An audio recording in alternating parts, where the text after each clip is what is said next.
Hey guys, welcome to the study with Mayank. मैं हूं आपका मयंक और आई ला रहा हूं मैं आपके लिए NCERT हिस्ट्री क्लास 8 के MCQ। आज इसी क्रम में आपका यहां पर अध्याय 9वां है। यहां पर हम महिलाएं, जाति एवं सुधार इस चैप्टर से संबंधित प्रश्नों को देखेंगे। तो चलिए स्टार्ट करते हैं आज का वीडियो। देखते हैं मैं क्या क्या डिस्कस करना है यहाँ पर। आज का पहला प्रश्न है, आज से 200 साल पहले के भारतीय समाज में महिलाओं की स्थिति के संदर्भ में निम्नलिखित कथनों पर विचार कीजिए। पूछा गया है कौन सा कथन यहाँ पर सही है। पहला है, समाज में ज़्यादातर बच्चों की शादी बहुत कम उम्र में ही कर दी जाती थी। सेकंड, हिंदू व मुसलमान दोनों धर्मों के पुरुष एक से ज़्यादा पत्नियां रख सकते थे। थर्ड है आपका, देश के कुछ भागों में विधवाओं को अपने पति की चिता के साथ ही जिंदा जलाकर, यानी कि इन्हें जिंदा जला दिया जाता था और मार दी गई महिलाओं को सती कहकर महिमा मंडित किया जाता था। अगला है, देश के बहुत सारे भागों में लोगों का विश्वास था कि अगर औरत पढ़ी लिखी होगी तो वह जल्दी विधवा हो जाएगी। तो अगर हम आज के समाज से, आज से 200 साल पहले के समाज को कंपेयर करें तो हमें ज़मीन आसमान का डिफरेंस देखने को मिलेगा। आज के समाज में तो आप देखेंगे कि हमारे यहाँ महिलाओं को बहुत सारे अधिकार मिले हुए हैं, संविधान ने उन्हें बहुत सारे अधिकार प्रदत्त किए हैं और लगभग स्त्री पुरुष जो है समानता की भी बात यहाँ पे की गई है। संविधान ने ऐसे उपबंध भी दिए हैं। लेकिन आज से 200 साल पहले के अगर समाज को देखें तो उस समय की स्थिति बिल्कुल विपरीत थी। वहाँ पर आप देखेंगे कि समाज में बाल विवाह का प्रचलन जोरों से था और उस समय समाज में ज़्यादातर बच्चों की शादी बहुत कम उम्र में ही कर दी जाती थी। एक बात और देखने को मिलेगी कि 200 साल पहले के जो समाज में वो ये है कि आप देखेंगे कि वहाँ केवल मुसलमान ही नहीं बल्कि हिंदू भी एक से ज़्यादा शादियाँ करते थे, यानी उनकी भी एक से ज़्यादा पत्नियाँ होती थी। लेकिन आज के समय में जाएंगे तो आप देखेंगे आज के समय में तो हिंदू भी एक सिंगल ही पत्नी रखते हैं। दो पत्नियां तो कहीं कहीं रेयर केस में, यानी अपवाद स्वरूप, वो अलग बात है, लेकिन मोस्टली आपको एक पत्नी ही देखने को मिलेगी। लेकिन 200 सालों पहले के आप देखेंगे तो ज़्यादातर लोग दो पत्नियां रखते थे, चाहे वो हिंदू हों या मुसलमान हों। तो यहाँ सेकंड वाला कथन भी सही है। इसके अलावा आप देखेंगे देश के कुछ भागों में विधवा को जो है जिंदा भी जलाया जाता था, यानी खास करके उत्तर भारत में आपकी सती प्रथा का बोलबाला था। तो यहाँ पर जब किसी महिला का पति मर जाता था तो ये उस महिला से अपेक्षा की जाती थी कि वो भी अपने पति की चिता के साथ जल्दी जलेगी। तो इसको जो है सती प्रथा कहकर महिमा मंडित किया जाता था, यानी ये माना जाता था कि वो उस स्त्री भी जो है अपने पति के साथ स्वर्ग लोक में जाएगी। तो इस तरह की उनकी जो मान्यताएं थी। तो ऐसे करके तमाम महिलाओं को जिंदा मार दिया जाता था। तो ये भी हमें देखने को मिलेगा। तो तीसरा वाला कथन भी यहाँ सही है। इसके अलावा कुछ लोग ऐसे भी थे, रूढ़िवादी लोग ऐसे भी थे जिनको ये डर था या फिर इनके मन में एक अंधविश्वास पैदा कर दिया गया था कि अगर औरत पढ़ लिख जाएगी तो जल्दी विधवा हो जाएगी। तो कुछ लोग, अंधविश्वासी लोग, इस बात को भी सच मानकर बैठे हुए थे और अपनी स्त्रियों को या अपनी बच्चियों को शिक्षा के लिए बिल्कुल भेज नहीं रहे थे। तो यहाँ पर आपके चारों ही कथन सही हैं। तो आंसर होगा आपका डी, उपरोक्त सभी। दूसरा प्रश्न है अब आपका, 19वीं सदी के भारत में जाति व्यवस्था के संदर्भ में निम्नलिखित में से कौन सा कथन सही नहीं है। यानी यहाँ पर आपको 4 कथन दिए हुए हैं, इनमें से कोई एक गलत है। पहला है, ब्राह्मण और क्षत्रिय खुद को ऊंची जाति का मानते थे। अगला है, व्यापार और महाजनी आदि से जुड़ी जातियां प्राय इनको वैश्य कहा जाता था। अगला है, फिर काश्तकार, बुनकर व कुम्हार जैसे दस्तकार और गांव शहरों को साफ सुथरा रखने वाली जातियां आती थीं जिन्हें शूद्र कहा जाता था। अगला है, अछूत लोग हैं, अछूत लोगों को मंदिरों में प्रवेश करने, सवर्ण जातियों के इस्तेमाल वाले कुओं से पानी निकालने या ऊंची जातियों के आधिपत्य वाले घाट तालाबों पर नहाने की छूट नहीं होती थी। तो अगर बात करें तो आपको पता ही होगा कि हमारे प्राचीन भारत में वर्ण व्यवस्था एक बहुत जटिल कुरीति रही है। तो और इस वर्ण व्यवस्था में ब्राह्मण और क्षत्रिय जातियां खुद को ऊंचा मानती थीं। तो पहला वाला कथन यहाँ बिल्कुल सही है। इसके बाद व्यापार और महाजनी आदि से जुड़ी जातियां, जिन्हें प्राय वैश्य कहा जाता था, इनका स्थान आता था। तो यहाँ पे बी वाला भी सही है। इसके बाद आपके काश्तकार, बुनकर, कुम्हार जैसे दस्तकार आते थे, लेकिन इन्हें शूद्र में रखा जाता था। यहाँ पर जिक्र किया गया कि गांव शहरों इनको साफ सुथरा रखने वाली जातियां आती थी। देखिए, गांव शहरों और इनको साफ सुथरा रखने वाली जातियां शूद्र में नहीं आती थी, बल्कि इनके लिए एक अलग वर्ग बना हुआ था और ये वर्ग जो है बिल्कुल निचली जातियों का वर्ग था। यानी खास करके इन जातियों को अस्पृश्य जातियां माना जाता था, यानी कि माना जाता था कि इन जातियों के स्पर्श से खुद को बचाना है। अगर कोई व्यक्ति इन जातियों के स्पर्श करेगा तो दूषित हो जाएगा या अपवित्र हो जाएगा। इसलिए इस जातियों को अछूत माना जाता था। और ये जातियां आपने देखा भी होगा, पढ़ा भी होगा, इन जातियों के घर वगैरह जो होते थे गांव से बिल्कुल बाहर होते थे। और जब भी ये लोग घर जो गांव में किसी गांव में या किसी नगर में प्रवेश करते थे तो लकड़ी के टुकड़े पर चोट करते हुए पड़ते थे, यानी चोट करते हुए ये प्रवेश करते थे ताकि और लोग जो हैं इनसे सावधान हो जाएं और इनके स्पर्श से खुद को बचा सकें। तो यहाँ पर सी वाला कथन गलत हो जाएगा, ये शूद्र में नहीं आएंगे, बल्कि ये वाले लोग जो हैं यानी पीछे वाले लोग आपके ये खास करके अस्पृश्य जातियां मानी गई हैं, अछूत मानी गई हैं। डी वाला कथन बिल्कुल सही है, अछूत लोग जो हैं इनको मंदिरों में प्रवेश करने, सवर्ण जातियों के इस्तेमाल वाले कुओं से पानी निकालने, ऊंची जातियों के आधिपत्य वाले घाट तालाबों पर नहाने की छूट नहीं होती थी। यहाँ सेकंड का सी वाला कथन गलत है, आंसर है आपका सी।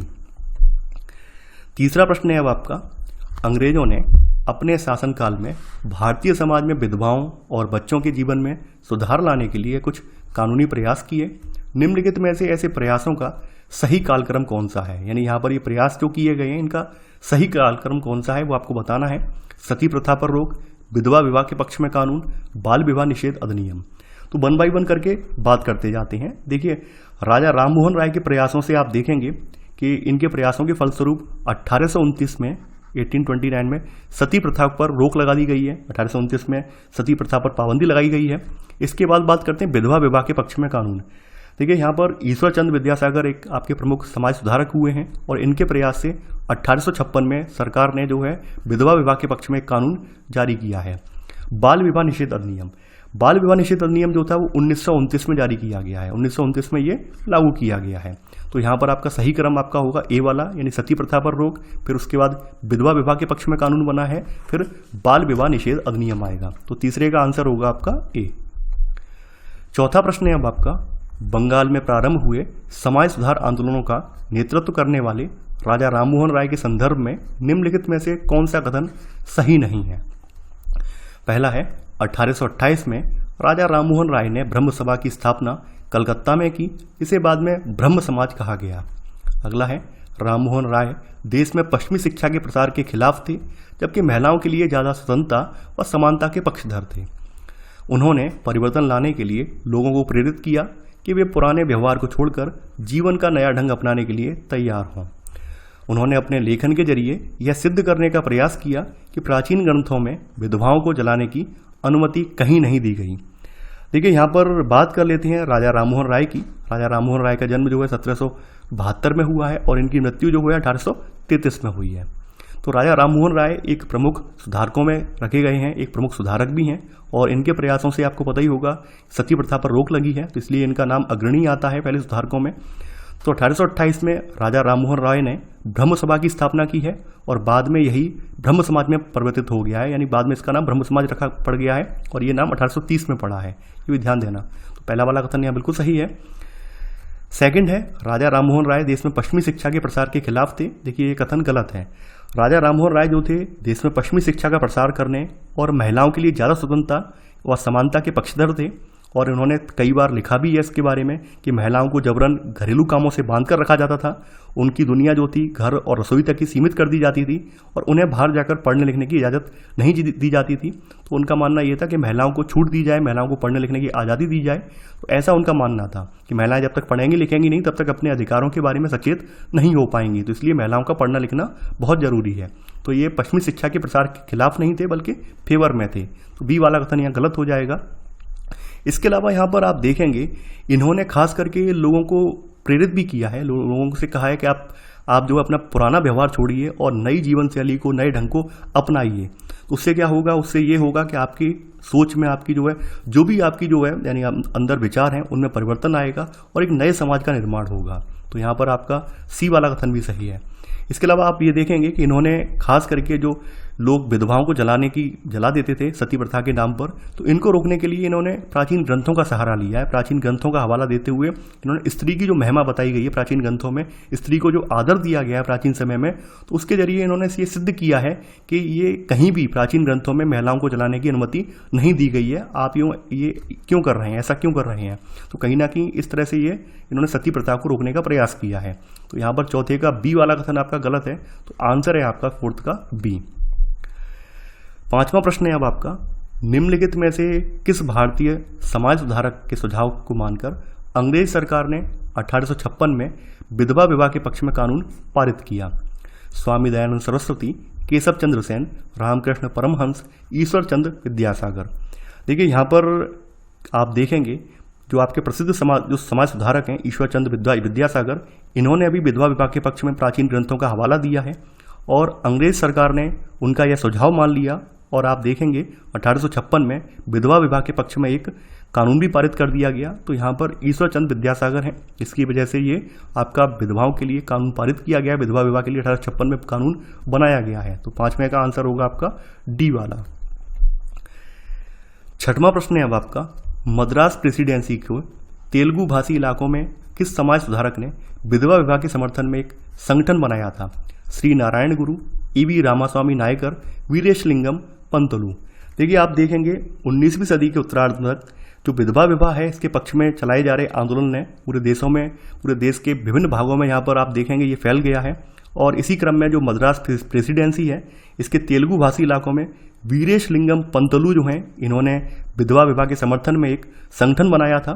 तो यहाँ पर आपका सी वाला कथन सही है, 6वें का सी। और लगभग उसी समय बम्बई में भी युवा जो बुद्धिजीवी हैं और सुधारक हैं उन्होंने भी विधवा विवाह के प्रचार प्रसार के लिए यहाँ पर आप देखेंगे संकल्प लिया है। तो 6वें का आंसर है यहाँ पर सी वाला। 7वां प्रश्न है अब आपका, आर्य समाज की स्थापना के संदर्भ में निम्नलिखित कथनों पर विचार कीजिए। पूछा गया है कौन सा कथन यहाँ पर गलत है। पहला है, दयानंद ने 1885 में आर्य समाज की स्थापना की थी। आर्य समाज ने हिंदू धर्म को सुधारने का प्रयास किया था। आर्य समाज की स्थापना करने वाले स्वामी दयानंद सरस्वती ने भी विधवा विवाह का समर्थन किया। अगला है, आर्य समाज द्वारा महिलाओं की स्थिति सुधारने के प्रयासों के क्रम में महाराष्ट्र में लड़कियों के लिए स्कूल भी खोला गया। देखिए यहाँ पर बात कर लेते हैं आर्य समाज की स्थापना की। तो आर्य समाज की जो स्थापना हुई है वो 1885 में नहीं हुई है बल्कि 1875 में हुई है और संस्थापक आपको पता ही होंगे आपके जो है स्वामी दयानंद सरस्वती जी हैं। तो यहाँ पर आपका पहला वाला कथन गलत हो जाएगा। खास करके हम यहाँ पर देखते हैं आर्य समाज का जो प्रयास था, आर्य समाज ने जो है हिंदू जो धर्म है इसको सुधारने का काफ़ी प्रयास किया है। तो यहाँ पर सेकंड कथन बिल्कुल सही है, यानी कि यहाँ पर आपको पता ही होगा यहाँ पर दयानंद सरस्वती जी ने जो नारा दिया है कि वेदों की ओर लौटो, तो वो नारा इसी आधार पर दिया है। थर्ड है आपका, आर्य समाज की स्थापना करने वाले स्वामी दयानंद सरस्वती ने भी विधवा विवाह का समर्थन किया। ये बिल्कुल सही बात है, इन्होंने भी जो है विधवा विवाह का समर्थन किया है, यानी इन्होंने खास करके विधवाओं के विवाह को लेकर समर्थन दिया है। अगला है, आर्य समाज द्वारा महिलाओं की स्थिति सुधारने के प्रयासों के क्रम में महाराष्ट्र में लड़कियों के लिए स्कूल भी खोला गया। देखिए यहाँ पर ये वाला चौथा वाला कथन गलत है। यहाँ पर आर्य समाज के द्वारा जब इनका एक ऑफिस बनाया गया है, लाहौर में ऑफिस बनाया गया है, तो ऐसे में इन्होंने क्या किया है, पंजाब में लड़कियों के लिए स्कूल एक खोला है। यहाँ पर इन्होंने अपने एक स्कूल की स्थापना लड़कियों के लिए करवाई है, वो पंजाब में करवाई है। तो यहाँ पर आपका ये वाला कथन आपका गलत हो जाएगा, चौथा कथन गलत हो जाएगा।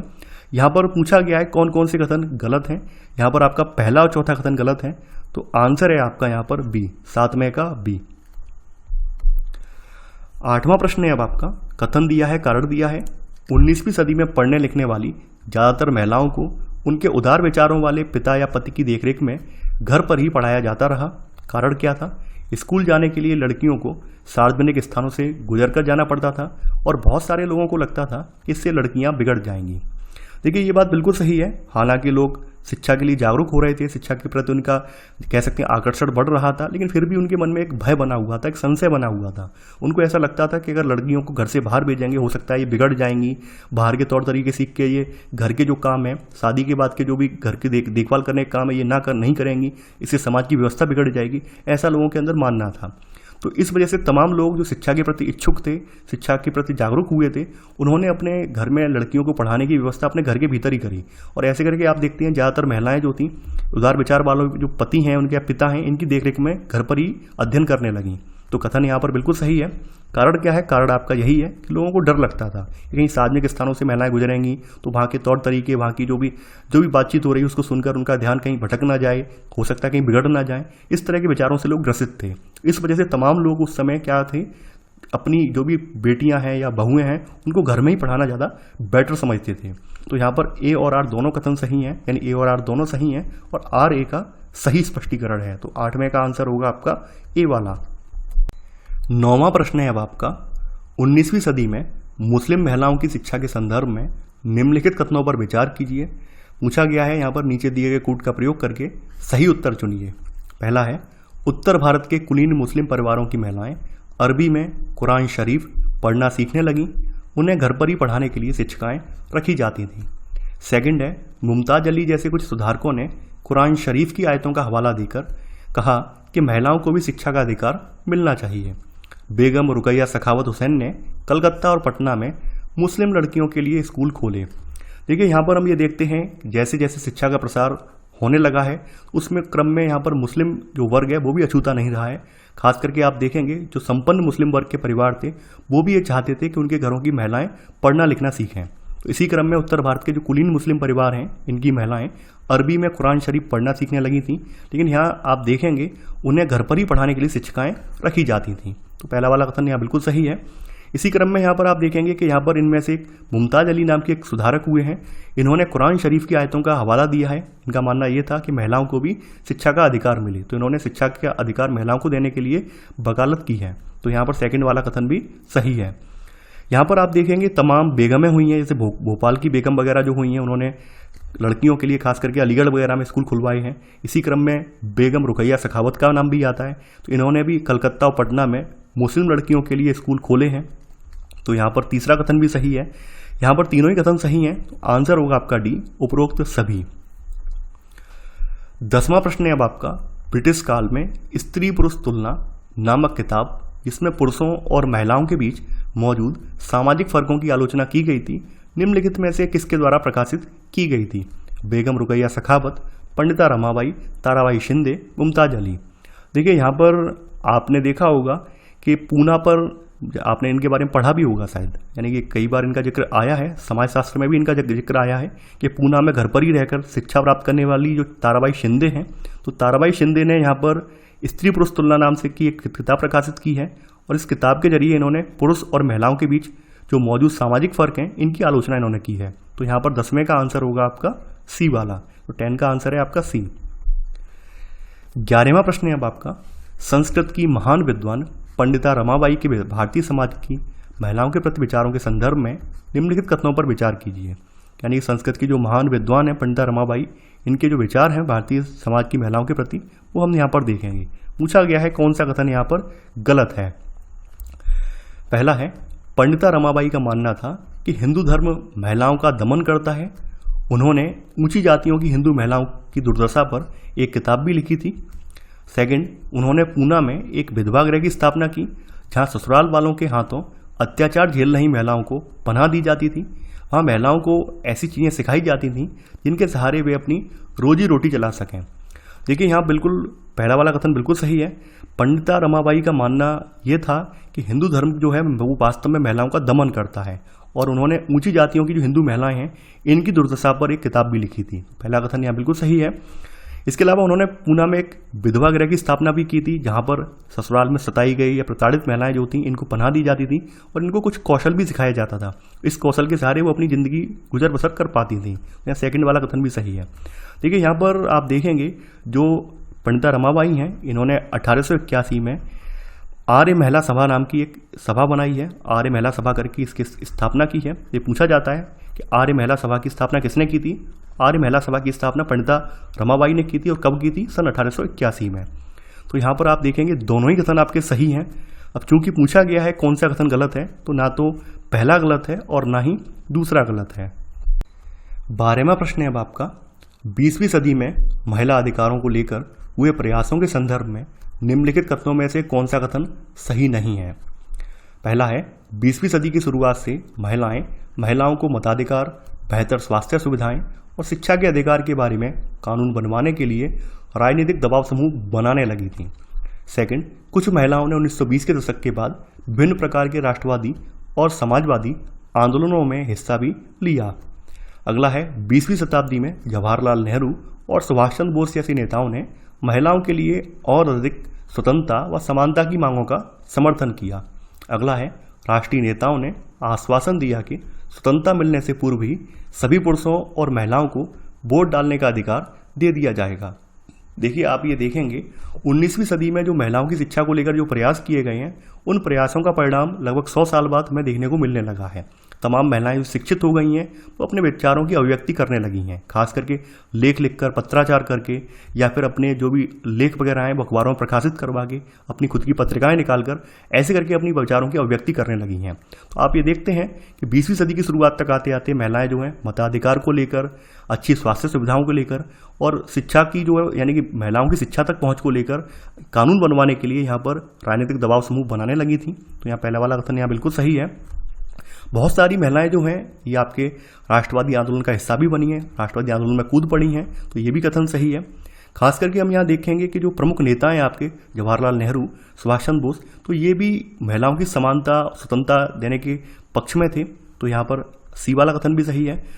राष्ट्रीय नेताओं ने भी महिलाओं को आश्वासन दिया था कि स्वतंत्रता मिलने के बाद, पूर्व नहीं, यानी स्वतंत्रता जैसे ही हमें मिल जाएगी उसके बाद सभी पुरुषों और महिलाओं को वोट डालने का अधिकार दे दिया जाएगा। यानी कि यहाँ पर साफ साफ इन्होंने ये कहा था जैसे ही हमें आज़ादी मिल जाएगी तो आज़ादी मिलने के बाद हम आपको स्त्रियों को पुरुषों के बराबर अधिकार दे देंगे, यानी आपको भी वोट डालने का अधिकार होगा। डी वाला कथन गलत हो जाएगा क्योंकि यहाँ लिखा है स्वतंत्रता मिलने से पूर्व। यहाँ पर उनका यही आह्वान था कि जब तक स्वतंत्रता नहीं मिल जाती है तब तक महिलाओं को अपने अंग्रेजी राज विरोधी संघर्ष में और जोर लगाना होगा। तो इस तरह का आह्वान भी उन्होंने किया है। तो यहाँ पर आपका 12वें का डी वाला कथन गलत है, तो आंसर है आपका केवल डी। 13वां प्रश्न है अब आपका, ब्रिटिश काल में बाल विवाह के विरुद्ध बने कानून के संदर्भ में निम्नलिखित कथनों पर विचार कीजिए। पूछा गया है कौन सा कथन यहाँ पर सत्य है। पहला है, केंद्रीय विधानसभा में बहुत सारे सांसदों के प्रयासों से 1929 में बाल विवाह निषेध अधिनियम पारित किया गया। सेकंड, इस कानून के अनुसार 16 साल से कम उम्र के लड़के और 14 साल से कम उम्र की लड़की की शादी नहीं की जा सकती। बाद में यह उम्र बढ़ाकर क्रम से 21 साल व 18 साल कर दी गई। देखिए यहाँ पर बात कर लेते हैं तो इस कानून के बारे में। इस कानून को बनवाने के पीछे बहुत सारे लोगों का हाथ था, खास करके बहुत सारे सांसदों के प्रयासों से 1929 में बाल विवाह निषेध अधिनियम पारित किया गया। तो पहला वाला कथन यहाँ बिल्कुल सही है। यहाँ पर आप देखेंगे इस कानून के बारे में वैसी कड़वी बहसें या संघर्ष नहीं हुए जैसे पुराने सुधारवादी कानूनों के बारे में हुए थे। खास करके सती प्रथा के बारे में, विधवा विवाह के बारे में उस समय तो जोर शोर बहसें हुई थी। तमाम जो धर्मावलंबी जो लोग थे उन्होंने भी ये कहा था कि ये तो हमारे धर्म में सीधा सीधा हस्तक्षेप है, सरकार हमारा धर्म भ्रष्ट करना चाह रही है, इस तरह के आरोप लगाए थे। लेकिन जब ये कानून बनाया ये वाला 1929 में, इसके ऊपर किसी ने टीका टिप्पणी नहीं की है। हम ये देखते हैं इस कानून के अनुसार लड़के की उम्र जो थी 16 साल नहीं बल्कि 18 साल रखी गई थी। यानी 18 साल से कम उम्र के लड़के और 16 साल से कम उम्र की जो लड़कियां हैं इनकी शादी नहीं की जा सकती थी। बाद में ये उम्र जो है शारदा एक्ट के जरिए 21 साल और 18 साल कर दी गई। यहाँ सेकंड वाला कथन गलत है क्योंकि यहाँ पर जो उम्र है उम्र सीमा गलत लिखी हुई है, ये 18 और 16 साल थी। तो यहाँ पर केवल पहला वाला कथन सही है। तो 13वें का आंसर है आपका केवल 1। 14वां प्रश्न है अब आपका, ब्रिटिश काल में जाति और समाज सुधार के प्रयासों के संदर्भ में निम्नलिखित कथनों में विचार कीजिए। यानी यहाँ पर निम्न कथनों पर विचार करना है। पूछा गया है नीचे दिए गए कोड का प्रयोग करके सही उत्तर का आपको चयन करना है कि सही उत्तर यहाँ पर कौन सा है। पहला है, राम मोहन राय ने जाति व्यवस्था की आलोचना करने वाले एक पुराने संस्कृत ग्रंथ का अनुवाद किया। सेकंड, प्रार्थना समाज ने सभी जातियों की आध्यात्मिक समानता पर जोर दिया। जाति उन्मूलन के लिए काम करने हेतु बंबई में परमहंस मंडली का गठन किया गया। देखिए यहाँ पर हम बात कर लेते हैं तो आप अगर संस्कृत ग्रंथों को उठाकर देखेंगे तो शायद ही कोई ऐसा संस्कृत ग्रंथ होगा जो कि वर्ण व्यवस्था का विरोध करता हो। कोई भी नहीं है। यानी सभी जो संस्कृत ग्रंथ हैं उन्होंने वर्ण व्यवस्था का समर्थन किया है। तो पहला वाला कथन तो गलत हो जाएगा। राम मोहन राय ने जो है जाति व्यवस्था की आलोचना करने के लिए एक पुराने बौद्ध ग्रंथ का सहारा लिया था, ना कि संस्कृत ग्रंथ का। तो यहाँ पर आपका पहला कथन गलत है। यानी इन्होंने एक बौद्ध ग्रंथ का सहारा लेकर जाति व्यवस्था की आलोचना की थी। दूसरी बात, यहाँ पर प्रार्थना सभा जो है, प्रार्थना सभा ने खास करके ये प्रार्थना सभा जो थी वो जो है भक्ति परंपरा के समर्थक थे। प्रार्थना सभा वाले जितने भी लोग थे प्रार्थना समाज के, ये सभी भक्ति परंपरा के समर्थक थे और इसमें सभी जातियां जो थी वो आध्यात्मिक समानता पर ज़्यादा जोर दे रही थी। तो यहाँ पर सेकंड वाला कथन भी यहाँ पर सही है। जाति उन्मूलन के लिए काम करने के लिए यहाँ पर बम्बई में 1840 में 1814 में परमहंस मंडली का गठन किया गया है। और आप ये देखेंगे इन सुधारकों और सुधार संगठनों के सदस्यों में बहुत सारे ऊंची जातियों के लोग भी शामिल थे। तो यहाँ पर आपका दूसरा तीसरा कथन सही है। पूछा गया है कौन सा सही है, केवल 2 और 3। तो 14वें का आंसर है आपका बी वाला। 15वां प्रश्न है अब आपका, निम्नलिखित युग्मों पर विचार कीजिए। उपयुक्त युग्मों में से कौन सा या सही सुमेलित नहीं है, यानी यहाँ पर कौन सा गलत है।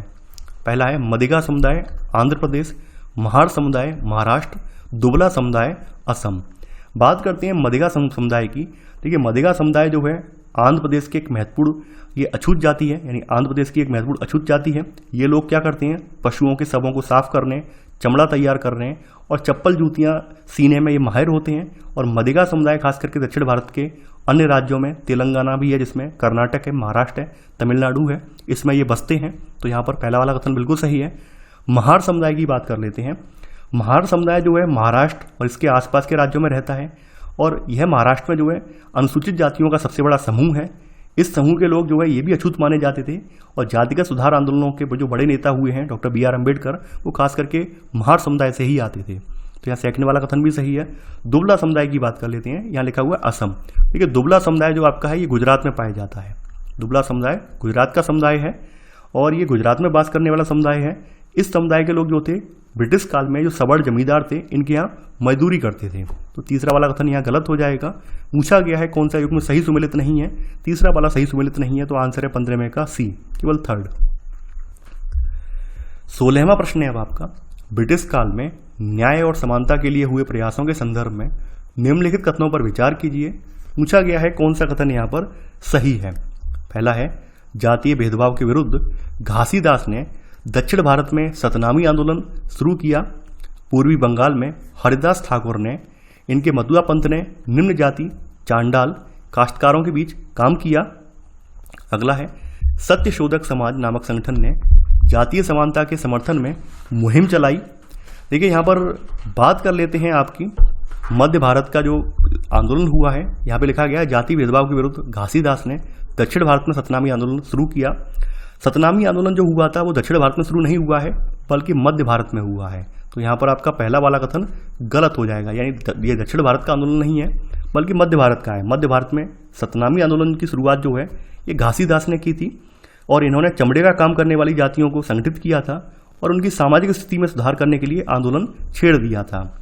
वहीं बात करते हैं पूर्वी बंगाल की, तो पूर्वी बंगाल में हरिदास ठाकुर के मतुआ पंथ ने चांडाल काश्तकारों के बीच काम किया और हरिदास ने जाति व्यवस्था को सही ठहराने वाले जो ब्राह्मणवादी ग्रंथ हैं इन पर सवाल उठाए। तो यहाँ सेकंड वाला कथन भी यहाँ पर सही है। इसके बाद बात कर लेते हैं सत्यशोधक समाज की। ठीक है, यहाँ पर अगला है सत्यशोधक समाज के बारे में। तो सत्यशोधक समाज जो है ये संगठन खास करके यानी कि आपके ज्योतिबा राव फुले के द्वारा बनाया हुआ संगठन था। तो इनके द्वारा स्थापित किए गए सत्यशोधक समाज संगठन ने जाति समानता के समर्थन में मुहिम चलाई। तो यहाँ पर आपका तीसरा वाला कथन सही है। यहाँ पर आपका पहला कथन गलत है, दूसरा तीसरा कथन सही है। तो 16वें का आंसर होगा आपका सी वाला, यानी कि सॉरी बी वाला, केवल 2 और 3। 17वां प्रश्न है अब आपका। दक्षिण भारत में समानता और न्याय की मांग करने वाले श्री नारायण गुरु के संदर्भ में निम्नलिखित कथनों पर विचार कीजिए। पूछा गया है कौन सा कथन यहाँ पर गलत है। पहला है जिसे आज केरल कहा जाता है वहाँ शनार जाति के श्री नारायण गुरु ने अपने लोगों के बीच जातिगत भिन्नता के आधार पर लोगों के बीच भेदभाव करने का विरोध किया। उनके अनुसार सारी मानवता की एक ही जाति है। अगला है उनका एक महत्वपूर्ण कथन था ओरु जाति ओरु मतम ओरु दैवम मनुष्यानु, यानी मानवता की एक जाति एक धर्म एक ईश्वर। देखिए बात कर लेते हैं इनकी, यानी जहाँ पर आज केरल स्थित है तो केरल राज्य की बात कर लेते हैं। नारायण गुरु जो हुए थे वो एझाबा जाति एक है उससे बिलोंग करते थे, ना कि शनार जाति से। हालांकि शनार और एझाबा दोनों ही अछूत जातियाँ थीं, तो ये एझाबा जाति से बिलोंग करते थे। आपने नंगेली वाली जो कहानी सुनी होगी, जिसने अपने स्तन काट दिए थे, यानी ब्रेस्ट कर की वजह से अपने स्तन काट दिए थे, तो वो कहानी इसी जाति से बिलोंग करती थी, एझाबा जाति से ही बिलोंग करती थी कहानी वो। तो यहाँ पर पहला कथन गलत हो जाएगा। वैसे पूरा कथन सही है लेकिन ये एझाबा जाति के थे, ना कि शनार जाति के। तो यहाँ पर आपका पहला कथन गलत हो जाएगा। अगला है इनके अनुसार सारी मानवता की एक ही जाति है। सेकंड कथन बिल्कुल सही है। इनका जो महत्वपूर्ण कथन यही था ओरु जाति ओरु मतम ओरु दैवम मनुष्यानु, यानी मानवता की एक जाति एक धर्म और एक ईश्वर है। यानी कि यहाँ पर आप देखेंगे उन्होंने जो है अधीनस्थ जातियों में स्वाभिमान का भाव पैदा करने का प्रयास किया है। तो यहाँ पर ध्यान देने वाली बात यह है कि ये एजावा जाति से बिलोंग करते हैं और इन्होंने जहाँ पर आज केरल स्थित है तो केरल के लोगों के बीच जातिगत भिन्नता के आधार पर लोगों के बीच भेदभाव करने का विरोध किया है। तो यहाँ पर सेकंड और थर्ड कथन सही है। पूछा गया है कौन सा कथन गलत है, तो 17वें का पहला वाला कथन गलत है, तो आंसर है केवल 1।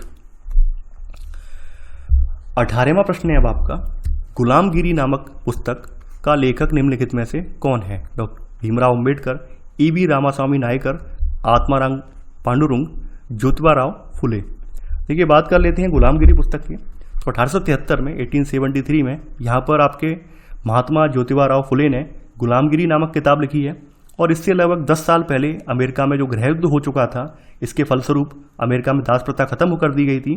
तो फुले ने यह पुस्तक उन सभी अमेरिकियों को समर्पित की है जिन्होंने गुलामों की मुक्ति दिलाने के लिए संघर्ष किया था।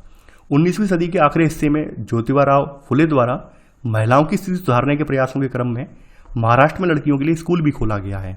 तो यहां पर 18वें का डी है आंसर।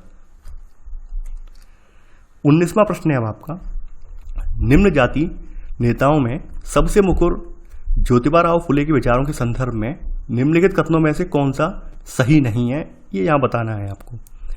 पहला है, 1827 में जन्मे ज्योतिबा राव फुले ने खुद के प्रयासों से शिक्षा पाई थी। सेकंड, उन्होंने ब्राह्मणों के इस दावे पर खुलकर हमला बोला कि आर्य होने के कारण वे औरों से श्रेष्ठ हैं। अगला है, फुले का तर्क था कि आर्य विदेशी थे जो उपमहाद्वीप के बाहर से आए थे और उन्होंने इस मिट्टी के असली वारिसों यानी मूल निवासियों को हराकर उन्हें गुलाम बना लिया था। अगला है, उनका मानना था जब आर्यों ने अपना प्रभुत्व स्थापित कर लिया तो वे पराजित जनता को नीच निम्न जाति वाला मानने लगे।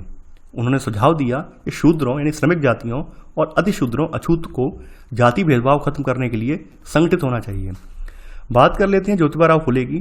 तो 1827 में जन्मे ज्योतिबा राव फुले ने ईसाई प्रचारकों के स्कूल में शिक्षा प्राप्त की थी, न कि स्वयं के प्रयासों से। यानी ईसाई प्रचारकों जो हैं इनके स्कूल में इन्होंने शिक्षा प्राप्त की है, वहीं से इनके अंदर नए विचारों की कह सकते हैं जो है नए विचार इनके अंदर पनपे हैं। तो यहाँ पहला वाला कथन गलत हो जाएगा।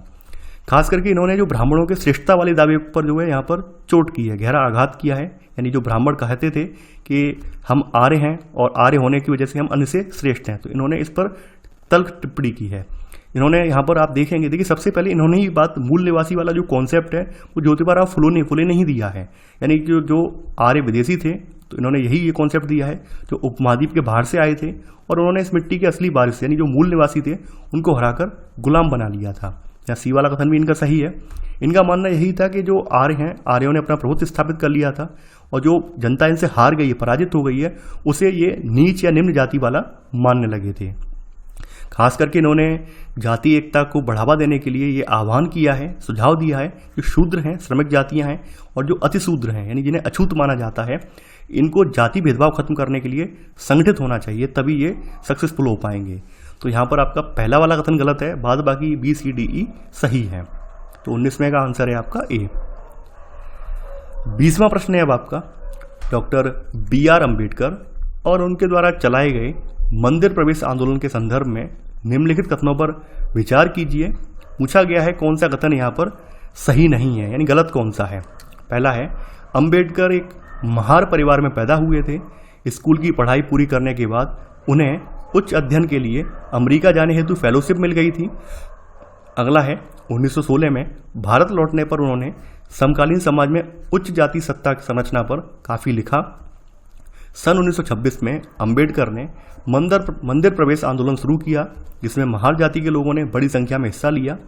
देखिए आपको पता ही होना चाहिए, अम्बेडकर का जन्म एक महार परिवार में हुआ था और बचपन में उन्होंने जो जाति का जो दंश है वो बहुत अच्छे से झेला हुआ था।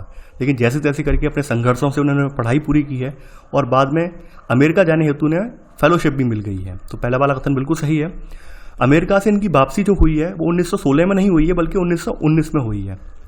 यानी 1919 में ये अमेरिका से जब वापस आए हैं तो वापस लौटने पर भारत में इन्होंने समकालीन समाज में जो उच्च जाति सत्ता है इस संरचना पर काफ़ी कुछ लिखा है। तो सेकंड वाला कथन गलत हो जाएगा।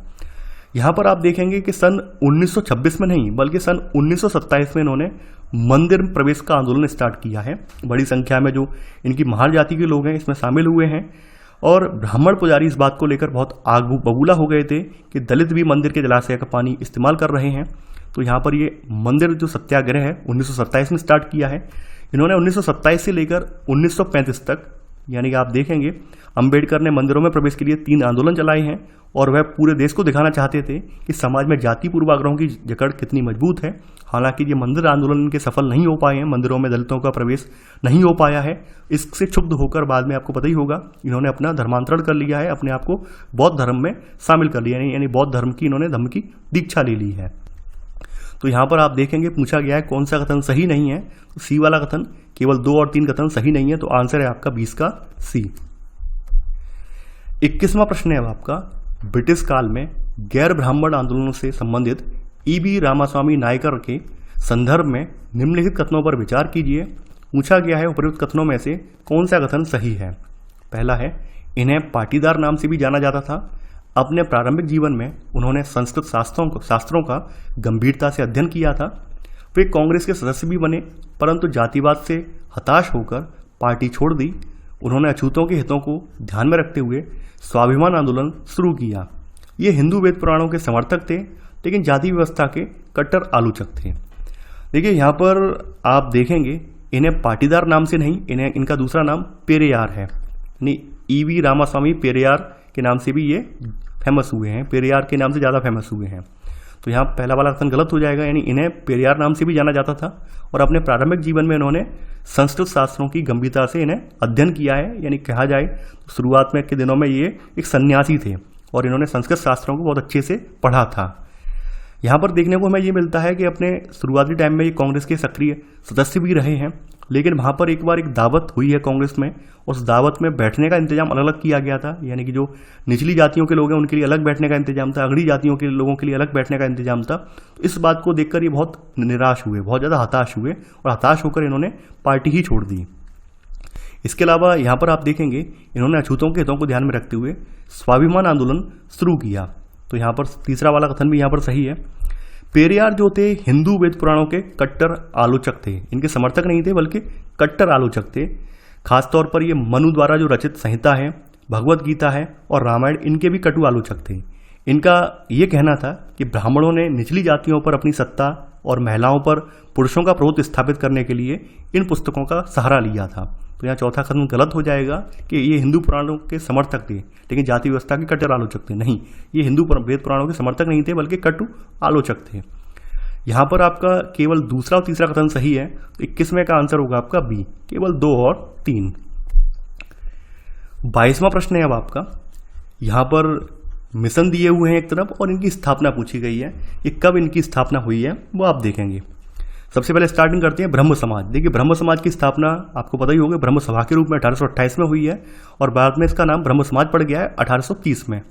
तो यहाँ पर आपका इसका आंसर होगा ए का 5वां। अगला है आपका यहाँ पे रामकृष्ण मिशन। देखिए रामकृष्ण मिशन की जो स्थापना की है, ये रामकृष्ण मिशन की स्थापना करने वाले व्यक्ति जो हैं वो इनके शिष्य रामकृष्ण के विवेकानंद जी हैं, स्वामी विवेकानंद जी हैं और ये इनकी स्थापना हुई है 1897 में। अगला है आपका प्रार्थना समाज। देखिए प्रार्थना समाज की जो स्थापना हुई है वो 1867 में हुई है, 1867 में हुई है। वेद समाज की स्थापना जो हुई है ये हुई है 1864 में। इसके अलावा सिंह सभा की जो स्थापना हुई है ये हुई है 1873 में। देखिए स्टैंडर्ड बुक में अगर आप देखेंगे तो सिंह सभा की स्थापना 1870 में बताई गई है, लेकिन एनसीईआरटी में 1873 लिखा हुआ है। तो ये बात मैं पहले क्लियर कर देता हूँ, कुछ आपकी स्टैंडर्ड बुक है वहाँ पर 1870 लिखा हुआ है जबकि यहाँ पर 1873 बताया गया है। तो इस आधार पर आपका यहाँ पर आपका डी वाला कथन सही है, 22 का डी वाला, यानी कि ए का 5वां, बी का पहला, सी का दूसरा, डी का तीसरा और ई का चौथा। तो यहाँ पर आंसर होगा आपका 22वें का डी।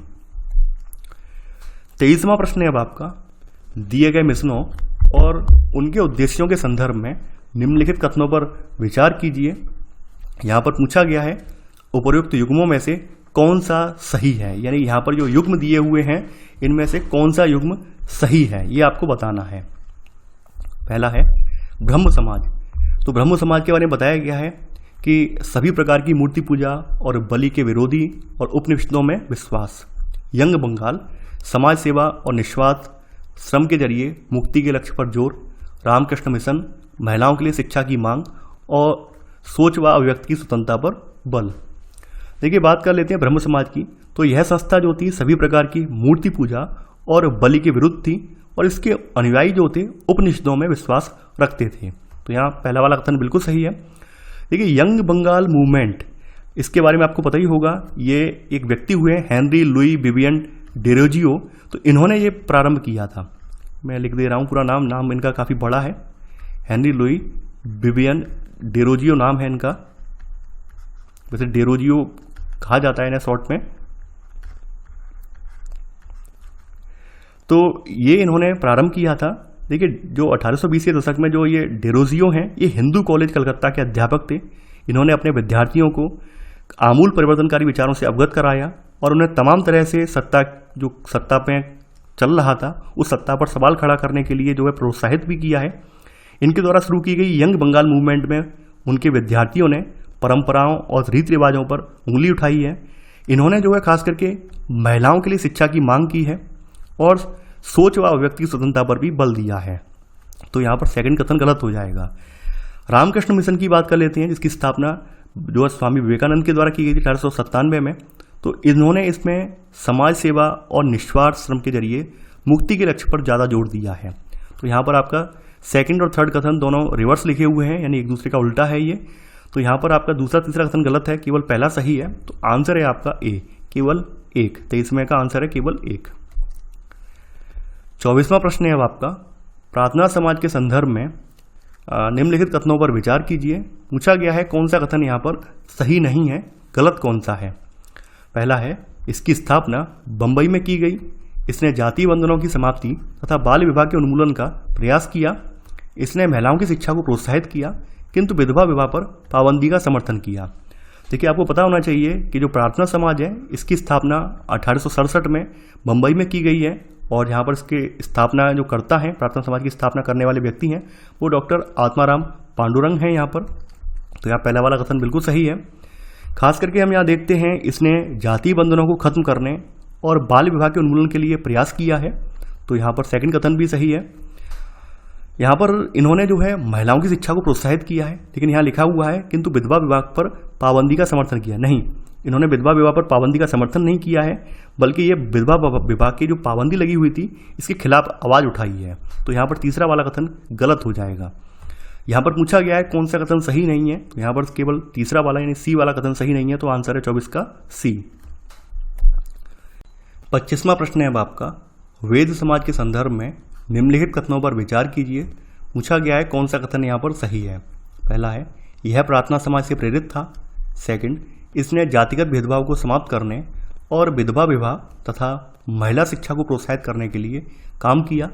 इसके सदस्य एक ईश्वर के अस्तित्व में विश्वास रखते थे। अगला है इन्होंने रूढ़िवादी हिंदुत्व के अंधविश्वासों और अनुष्ठानों की सख्त निंदा की। तो बात कर लेते हैं आपके वेद समाज की।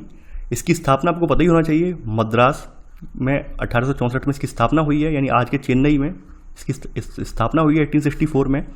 और खास करके हम यहाँ पर देखते हैं कि वेद समाज जो था वो प्रार्थना समाज से नहीं बल्कि जो ब्रह्म समाज स्थापित हुआ था ब्रह्म समाज से ज़्यादा प्रेरित था, यानी ये ब्रह्म समाज से प्रेरित था। तो यहाँ पर आपका पहला वाला कथन गलत हो जाएगा। इसने जो है वेद समाज ने जाति भेदभाव को समाप्त करने और विधवा विवाह तथा महिला शिक्षा को प्रोत्साहित करने के लिए काम किया है। तो यहाँ सेकंड वाला कथन सही है। इसके सदस्य जो थे वो एक ईश्वर के अस्तित्व में विश्वास रखते थे, यानी एकेश्वरवादी थे। इन्होंने जो है रूढ़िवादी हिंदुत्व के अंधविश्वासों और अनुष्ठानों की भी सख्त निंदा की है। तो यहाँ पर दूसरा तीसरा चौथा कथन सही है। तो आंसर है आपका बी, केवल 2, 3 और 4। 26वां प्रश्न है अब आपका, अलीगढ़ आंदोलन के संदर्भ में निम्नलिखित कथनों पर विचार कीजिए। पूछा गया है कौन सा कथन यहाँ पर सही नहीं है। पहला है अलीगढ़ आंदोलन की शुरुआत मोहम्मद अली जिन्ना के नेतृत्व में अलीगढ़ उत्तर प्रदेश से हुई। सेकंड, अलीगढ़ आंदोलन ने इस्लाम में व्याप्त सामाजिक कुरीतियों, पीरी मुरीदी प्रथा, दास प्रथा इत्यादि के विरुद्ध आवाज़ उठाई। अगला है यह अंग्रेजी शिक्षा और ब्रिटिश सरकार के विरोध के पक्ष में सबसे असरदार आंदोलन रहा। तो बात कर लेते हैं अलीगढ़ आंदोलन की। तो अलीगढ़ आंदोलन की शुरुआत जो थी ये मोहम्मद अली जिन्ना ने नहीं की है, बल्कि यहाँ पर सर सैयद अहमद खान ने की है। यानी कि ये एक व्यक्ति हैं सर सैयद अहमद खान। तो इस सर सैयद अहमद खान ने जो है यहाँ पर इस आंदोलन की स्टार्टिंग की है। और ये स्टार्टिंग जो हुई थी वो अलीगढ़ से हुई थी, इसलिए इसे अलीगढ़ आंदोलन के नाम से जाना गया है। तो पहला वाला कथन गलत हो जाएगा। खास करके अलीगढ़ आंदोलन जो था, इसने इस्लाम में व्याप्त सामाजिक कुरीतियाँ, पीरी मुरीदी, देखिए पीर वही है, पीर का मतलब वही होता है जिसके पास चमत्कारी शक्तियाँ होती हैं, ऐसा लोगों का विश्वास होता है कि इसके पास चमत्कारी शक्तियाँ हैं। तो पीरी मुरीदी प्रथा, दास प्रथा इत्यादि के विरुद्ध इन्होंने आवाज़ उठाई थी। सेकंड वाला कथन बिल्कुल सही है। यहाँ लिखा हुआ है, यह अंग्रेजी शिक्षा और ब्रिटिश सरकार के विरोध के पक्ष में सबसे असरदार आंदोलन रहा है। देखिए ध्यान देने वाली बात यह है कि यह जो है अंग्रेजी शिक्षा और ब्रिटिश सरकार के साथ सहयोग के पक्ष में, विरोध के पक्ष में नहीं है, बल्कि ये सहयोग के पक्ष में थे। यानी कि ये नए विचारों को एक्सेप्ट कर रहे थे, नए विचारों को बढ़ावा दे रहे थे इस आंदोलन के जरिए। खास करके जो पाश्चात्य विचार हैं, उन विचारों को यहाँ इस आंदोलन के जरिए बढ़ावा मिल रहा था। तो यह अंग्रेजी शिक्षा और ब्रिटिश सरकार के सहयोग के पक्ष में, ना कि विरोध के पक्ष में, सबसे असरदार आंदोलन रहा। या थर्ड वाला कथन भी गलत हो जाएगा। पूछा गया है कौन सा कथन सही नहीं है, सी वाला कथन सही नहीं है, यानी केवल 1 और 3 कथन सही नहीं है। आंसर है आपका 26वें का सी। 27वां प्रश्न है अब आपका, अलीगढ़ मुस्लिम विश्वविद्यालय की स्थापना के संदर्भ में निम्नलिखित कथनों पर विचार कीजिए। पूछा गया है कौन सा कथन यहाँ पर सही है, यानी यहाँ पर सही कथन कौन सा है ये आपको यहाँ पर बताना है।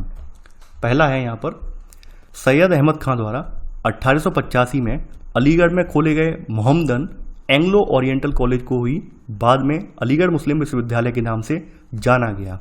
यहाँ मुसलमानों को पूर्ण रूप से इस्लामिक शिक्षा दी जाती थी। देखिए बात कर लेते हैं, सैयद अहमद खां ने 1885 में नहीं बल्कि 1875 में 1875 में अलीगढ़ में मोहम्मद एंग्लो ओरिएंटल कॉलेज को इसकी जो है स्थापना की है।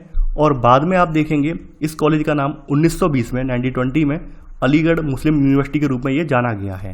तो यहाँ पहला वाला कथन गलत है, क्योंकि यहाँ पर जो मोहम्मदन एंग्लो ओरिएंटल कॉलेज की स्थापना है उसकी तिथि गलत लिखी हुई है। सेकंड है, यहाँ पर मुसलमानों को पूर्ण रूप से इस्लामिक शिक्षा दी जाती थी। देखिए ये कथन बिल्कुल गलत है। यहाँ मुसलमानों को पश्चिमी विज्ञान के साथ साथ विभिन्न विषयों की आधुनिक शिक्षा दी जाती थी। तो यहाँ पर आपके दोनों ही कथन गलत हैं। तो आंसर होगा डी, ना तो एक सही है और ना ही दूसरा सही है। 28वां प्रश्न है अब आपका, खालसा कॉलेज अमृतसर की स्थापना किस संगठन द्वारा की गई? आर्य समाज, सिंह सभा, रामकृष्ण मिशन, सत्यशोधक समाज। देखिए हम यहाँ पे बात कर लेते हैं यहाँ पर आपके खालसा कॉलेज अमृतसर की। तो खालसा कॉलेज अमृतसर की स्थापना 1892 में सिंह सभा के द्वारा की गई। तो यहाँ पर 28वें का आंसर होगा आपका बी वाला। 29वां प्रश्न है अब आपका, सिंह सभा आंदोलन के संदर्भ में निम्नलिखित कथनों पर विचार कीजिए। पूछा गया है कौन सा कथन यहाँ पर सही नहीं है। पहला है, सिखों के सुधारवादी संगठन के रूप में सिंह सभाओं की स्थापना 1863 में अमृतसर में शुरू हुई थी। सेकंड, बाद में 1879 में लाहौर में भी सिंह सभा का गठन किया गया। अगला है, इन सभाओं ने सिख धर्म को अंधविश्वासों, जातीय भेदभाव और ऐसे आचरण जिसे वे गैर सिख समझती थी से मुक्त कराने का प्रयास किया। देखिए ध्यान देने वाली बात फिर से मैं यहाँ पे बोल रहा हूँ, आपकी जो स्टैंडर्ड बुक है वहाँ पे 1870 लिखा हुआ है, जबकि आपकी एनसीईआरटी में 73 लिखा हुआ है। तो ये स्थापना जो हुई है इसकी सिंह सभाओं की वो 1873 में हुई है एनसीईआरटी के अकॉर्डिंग। तो यहाँ पर पहला वाला कथन गलत हो जाएगा। बाद में 1879 में आप देखेंगे लाहौर में भी सिंह सभा का गठन किया गया है और इन सभाओं ने सिख धर्म को अंधविश्वासों, जाति भेदभाव और ऐसे आचरण जिसे वे गैर सिख समझती थी इनसे मुक्त कराने का प्रयास किया है। इसके अलावा इन्होंने सिखों को शिक्षा देने के लिए भी प्रोत्साहित किया है, जिसमें अक्सर आधुनिक ज्ञान के साथ साथ धर्म के सिद्धांतों को भी पढ़ाया जाता था। तो यहाँ पर आपका दूसरा तीसरा कथन सही है, गलत जो है आपका केवल पहला वाला कथन गलत है। तो आंसर है आपका 29वें का ए। अब देखिए ये प्रश्न आपका जो है अभ्यास प्रश्नावली से लिया गया प्रश्न है। यहाँ पे निम्नलिखित में सही या गलत बताएं। पहला है, जब अंग्रेजों ने बंगाल पर कब्जा किया तो उन्होंने विवाह, गोद लेने, संपत्ति उत्तराधिकार आदि के बारे में नए कानून बना दिए। ये कथन बिल्कुल सही है। जब अंग्रेजों यानी इनकी सत्ता स्थापित हो गई है, बंगाल इनके कब्जे में आ गया है और धीरे धीरे करके इन्होंने फिर अपने कानून थोपना स्टार्ट कर दिए हैं, उनके अपने लागू करना स्टार्ट कर दिए हैं। और अंग्रेजों ने बंगाल पर जब कब्जा किया है तो उन्होंने संपत्ति उत्तराधिकार इन सब के बारे में नए कानून बनाए हैं। यहाँ पर अगला है, समाज सुधारकों को सामाजिक तौर तरीकों में सुधार के लिए प्राचीन ग्रंथों से दूर रहना पड़ता था। ठीक है, ये गलत है। खास करके जितने भी समाज सुधारक हुए हैं उन्होंने प्राचीन ग्रंथों का हवाला देकर समाज में व्याप्त कुरीतियों को मिटाने का प्रयास किया है। सुधारकों को देश के सभी लोगों का पूर्ण समर्थन मिलता था, ये गलत है। सुधारकों को जो है यहाँ पर बहुत ज़्यादा कह सकते हैं दिक्कतों का सामना करना पड़ता था। खास करके समाज का जो धर्म वाला वर्ग था, जो धार्मिक वर्ग था, वो इनका कट्टर आलोचक रहता था। वो इनकी जो है जो भी प्रयास हैं उनकी जमकर आलोचना करता था। इन पर तमाम टीका टिप्पणियाँ तमाम जो है कह सकते हैं अपशब्द भी बोलता था, इनके ऊपर अपशब्द भी कहता था। बाल विवाह निषेध अधिनियम 1829 में पारित किया गया, ये भी गलत है। ये 1929 में पारित किया गया है, ना कि 1829 में। तो यहाँ पर ये वाला कथन भी गलत है, केवल पहला वाला कथन सही है। तो ये था हमारा आज का वीडियो। आई होप आपको ये वीडियो पसंद आया होगा। आप लोग वीडियो को लाइक शेयर करना बिल्कुल ना भूलें। देखिए, आप लोगों से मैं बार बार रिक्वेस्ट कर रहा हूँ, थोड़ा धैर्य बना के रखें, क्योंकि कंटेंट आपका जो भी मैं दे रहा हूँ वो कंटेंट हल्का नहीं है। हल्के से मतलब 10 मिनट का कंटेंट नहीं होता है, आप भी जानते हैं। एक कंटेंट यानी एक वीडियो बनाने में मुझे 2.5 से 3 घंटे लग जाते हैं, इससे ज़्यादा ही समय लगता है। और कंटेंट जिस क्वालिटी का मैं आपको दे रहा हूँ वो प्योर यूपीएससी क्वालिटी का कंटेंट है। तो आप इतना खुद से समझ जाइए, मैं यहाँ पर कोई खाना पूर्ति नहीं कर रहा हूँ। जो भी कंटेंट ला रहा हूँ A1 क्लास कंटेंट ला रहा हूँ। तो आप थोड़ा सा वेट कीजिए, मैं सारे सब्जेक्ट स्टार्ट करूँगा। और आपसे मैंने ये भी कह दिया एथिक्स भी स्टार्ट करूँगा मैं। आपकी स्पेक्ट्रम वाली डिमांड है, वो भी डिमांड आपकी पूरी कर दी जाएगी। स्पेक्ट्रम भी मैं कवर करवाऊंगा, लेकिन थोड़ा सा टाइम दीजिए। अभी ये खत्म होने में ही है किताब, ये खत्म हो जाए, इसके बाद हम नई कुछ सब्जेक्ट स्टार्ट करेंगे। तब तक के लिए बने रहिए। चलिए, आज के लिए बस इतना ही। Thanks for watching. जय हिंद।